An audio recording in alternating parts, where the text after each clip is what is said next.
আসসালামু আলাইকুম, সবাইকে স্বাগত জানাচ্ছি খুবই মজাদার একটি ডেজার্ট ড্রিঙ্কস রেসিপিটি দেখার জন্য। এই ডেজার্টটা ঠান্ডা ঠান্ডা খেতে খুবই মজা, আর তৈরি করাও যায় হাতের কাছে থাকা খুবই অল্প কিছু উপকরণে। আজকে তৈরি করে দেখাবো সাবুদানার ডেজার্ট বা ঠান্ডা ঠান্ডা সাবুদানার একটি ড্রিঙ্ক। সাবুদানা খাওয়া কিন্তু এমনিতেই ভালো, আর যদি এরকম মজার একটা ডেজার্ট বানিয়ে খাওয়া যায় তাহলে তো আর কথাই নেই। আশা করছি আজকের এই রেসিপিটি আপনাদের কাজে আসবে। আজকে আমি এখানে দুই প্যাকেট জেলি পাউডার নিয়েছি। বাজারে এগুলো সহজেই কিনতে পাওয়া যায়। এরকম প্যাকেটে করে যে কোনো ব্র্যান্ডের জেলি পাউডার আপনি ব্যবহার করতে পারেন। আমি এখানে স্ট্রবেরি ফ্লেভার নিয়েছি একটা, আরেকটা নিয়েছি ম্যাঙ্গো ফ্লেভার। এই দুই রকম ফ্লেভারের জেলি পাউডার আমি এখানে ব্যবহার করছি। তবে আপনারা চাইলে একটা, দুইটা কিংবা একের অধিক নিজের পছন্দ মতো যে কোনো ফ্লেভারের ব্যবহার করতে পারবেন। এবার চুলায় একটি পাত্র বসিয়ে তাতে প্যাকেটের নির্দেশনা অনুযায়ী 400 গ্রামের মতো পানি ভালোমতো আগে ফুটিয়ে নিতে হবে। পানিটা যখন এরকম ফুটে আসবে তখন প্যাকেটে থাকা জেলো পাউডারটা আমি এখানে দিয়ে দিচ্ছি। আর প্যাকেটের নির্দেশনা অনুযায়ী যতটুকু পানি দিতে হবে ততটুকুই পানি এখানে দিবেন। সঙ্গে সঙ্গে একটু নেড়েচেড়ে দিতে হবে যাতে পাউডারটা দলা পেকে না যায়।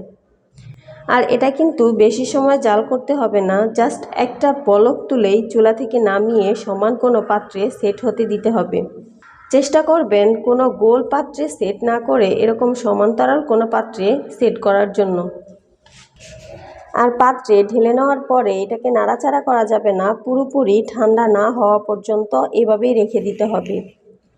একইভাবে আমি আরও একটি কালারের জেলো পাউডার রান্না করে সেট করতে দিচ্ছি। অবশ্যই এগুলো আলাদা আলাদা রান্না করতে হবে যাতে কোনোটার কালার কোনোটার সাথে মিক্স না হয়ে যায়। বাইরে এরকম খোলা অবস্থায় রেখেই যখন এটা সম্পূর্ণ ঠান্ডা হয়ে আসবে তখন বাটিগুলো ধরে ফ্রিজের নর্মাল চেম্বারে রেখে এগুলোকে আরও একটু ভালো মতো সেট হতে দিতে হবে। তারপর আবারও চুলায় একটি পাত্র বসিয়ে তাতে একটু বেশি পরিমাণে পানি দিয়ে ভালো মতো ফুটিয়ে নিতে হবে। পানি ভালো মতো ফুটে আসলে এখানে আধা কাপ সাবুদানা দিয়ে দিচ্ছি সেদ্ধ হওয়ার জন্য। আপনি কি পরিমাণে ডেজার্ট ড্রিঙ্কটা তৈরি করবেন তার উপর নির্ভর করবে সাবুদানার পরিমাণটা। কিছুটা কম বেশি হলেও কোনো সমস্যা নেই, তবে চেষ্টা করবেন পানিটা একটু বেশি দিয়ে সাবুদানাটা ফোটাতে। এতে করে আঠালো ভাবটা একটু কম হবে।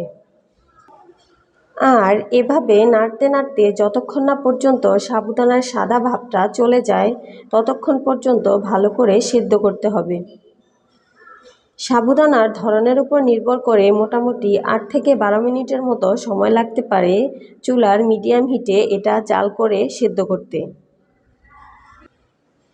আর সেদ্ধ হয়ে যাওয়ার সাথে সাথেই এটাকে একটা স্ট্রেনারে গরম পানিগুলো ছেঁকে নিতে হবে। এবার একেবারে ঠান্ডা পানি দিয়ে সঙ্গে সঙ্গে সাবুদানাগুলোকে ধুয়ে নিতে হবে।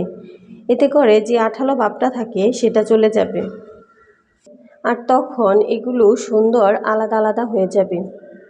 পানিগুলোকে পুরোপুরি ঝরিয়ে নিতে হবে আর সাবুদানাগুলোকে একদম ঠান্ডা করে নিতে হবে। এই সাবুদানাগুলো কিন্তু কোনো বক্সে রেখে ফ্রিজেও রেখে দিতে পারবেন অন্য কোনো দিন ব্যবহার করার জন্য। এবার চুলায় আরও একটি পাত্র বসিয়ে আমি এখানে 3 কাপের মতো দুধ দিয়ে দিচ্ছি, আর দুধটাকে জ্বালিয়ে একটু ঘন করে নিতে হবে। সাথে আধা কাপের মতো গুঁড়ো দুধ নিয়েছি, আর দিয়েছি মিষ্টির জন্য 3 টেবিল চামচ চিনি। চিনিটা নিজের স্বাদ মতো বুঝে কম বা বেশি করে দেওয়া যাবে। তরল দুধটা হালকা গরম হওয়ার পরে গুঁড়ো দুধটা দিতে হবে, এতে করে দুধটা মিক্স করতে বেশ সুবিধা হয়।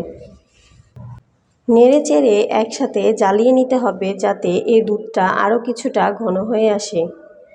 গুঁড়ো দুধ দিলে কিন্তু এটা এমনিতেই ঘন হয়ে আসবে, তাছাড়া একটা সুন্দর ফ্লেভারও আসবে। কিছুটা ঘন হয়ে আসার পর আমি দুধটা ঢেলে নিচ্ছি একটা পাত্রে ঠান্ডা করে নেওয়ার জন্য। এবার নর্মাল ফ্রিজ থেকে আমি জেলিগুলো বের করে নিয়েছি।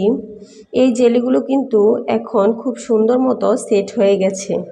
এবার পছন্দ মতো ছোট বড় যে কোনো টুকরো করে কেটে নিতে হবে। অবশ্যই জেলিগুলো ঠান্ডা হয়ে সেট হওয়ার পরে জেলিগুলোকে কাটতে হবে, না হয় শেপটা নষ্ট হয়ে যাবে। আর এই সেট হওয়া জেলিগুলো কিন্তু আপনি প্রয়োজন অনুযায়ী ব্যবহার করতে পারেন।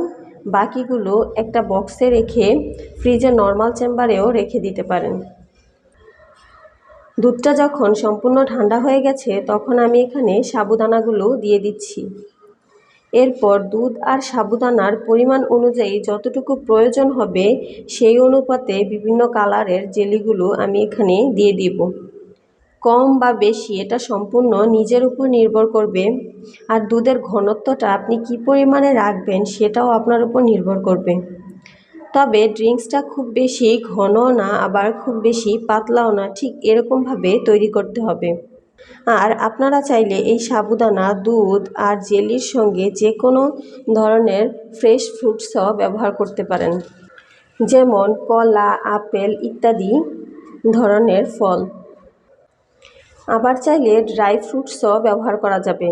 আবার রুয়াবজাও ব্যবহার করতে পারেন।